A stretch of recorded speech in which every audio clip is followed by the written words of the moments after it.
5 minutes.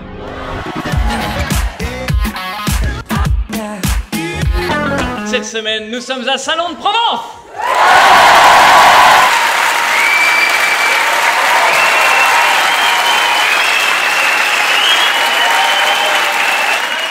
Voilà, bon écoutez, moi je vais pas prendre le risque de faire de blagues ce soir.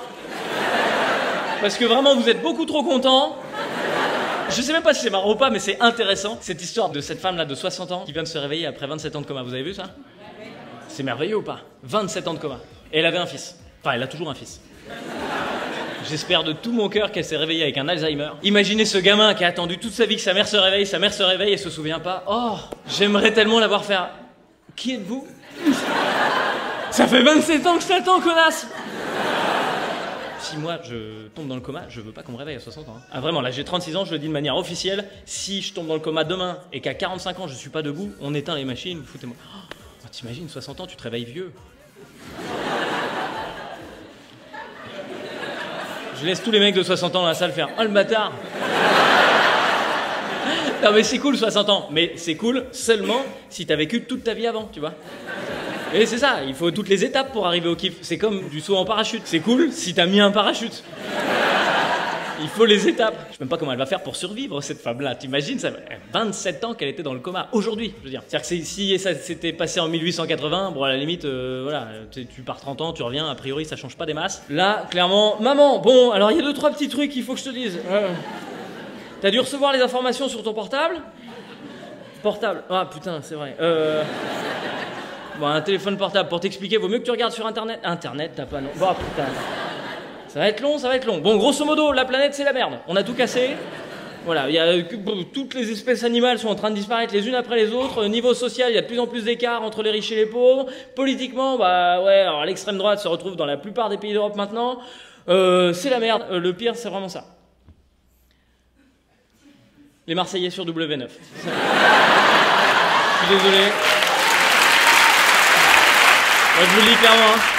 Si au bout de 27 ans de coma, tu me réveilles avec les Marseillais sur W9, je vais me recoucher direct. 27 ans de coma, les gars. Et encore, cette femme a de la chance puisqu'elle s'est réveillée. Eh oui, puisque du coup, j'ai décidé aussi de parler du décès de Dick Rivers. Ouais, je suis pas sûr pour le bon goût de la transition. Hein. Parce que j'appellerais une transition connard, un peu. Dick Rivers qui s'est éteint quelques jours après Notre-Dame. N'empêche, hein, cette semaine, tu vois, il y a Notre-Dame, Dick Rivers, Jean-Pierre Mariel. Bah, c'est pas le moment d'être un monument en France. Ils étaient perdus sur BFM Télé, ils étaient là. Ok, Notre-Dame, qui s'éteint? Bah voilà, on va rendre un hommage à. Ah, Dick Rivers, c'est Dick Rivers qui s'éteint. On va rendre un hommage. Hey, Jean-Pierre Mariel, putain, qui s'éteint? On va rendre un hommage. Alors il y a un truc que évidemment ils ont pas dit à la télé, donc je le précise ce soir dans cette vidéo. Diffusez le message. Ça sert à rien d'envoyer des dons à Dick Rivers. Hein. Ils ont pas prévu de refaire la toiture. Ils vont le laisser tel quel. Je rigole un peu avec ça, mais j'avoue que ça m'a touché le décès de cette personne-là parce que je me sens assez proche de Dick Rivers. Déjà, il faut savoir que Verino en guatémaltèque, ça veut dire rivière de bite. Donc c'est très pareil. Je laisse le temps pour ceux qui n'ont pas traduit Dick Rivers. Et surtout, non mais philosophiquement, je me sens très proche de ce gars-là, parce qu'il est pas fait pour être un numéro 1. Tu vois ce que je veux dire? C'est pas méchant ce que je veux dire, mais toute sa vie il a fait du rock, personne ne le calcule en tant que rocker. Tu parles d'un mec qui fait du rock en France, les mecs sont là, Johnny Hallyday? Non, l'autre, tu sais, Eddie Mitchell? Non, Brun, Danny Briand? Non, un chanteur. Eh ben, mais personne pense à Dick Rivers. Et même là, il est mort, personne ne le calcule, c'est horrible. Il est mort, il a fait ça bien, il est mort à 74 ans le jour de son anniversaire, tu vois, plein d'élégance. Et ben Jean-Pierre Mariel, dans la même journée, bim, il vient, il lui vole la vedette, quoi. Alors que l'anniversaire de Jean-Pierre Mariel, c'était il y a 2 semaines. Respectez le planning!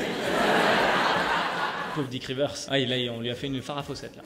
Farah Fawcett, c'est la femme, c'est une comédienne qui avait joué notamment dans Drôle de Dame, qui est morte le même jour que Michael Jackson. Personne n'est au courant qu'elle est morte. Même les parents de Farah Fawcett continuent de lui mettre un couvert à table. Ils sont là, à table, Farah! À table! Bon, apparemment, madame ne mange pas! C'est fou, il est mort à 74 ans, le jour même de son anniversaire. J'ai entendu une émission à la radio, c'est pas rare en fait que les gens décèdent le jour de leur anniversaire. Il y a soit les personnes âgées qui arrivent ce jour-là et qui considèrent bah voilà, qu'ils ont fait leur temps et puis qui relâchent la pression, j'allais dire. Soit j'ai pas trouvé de bonne manière de le dire, hein.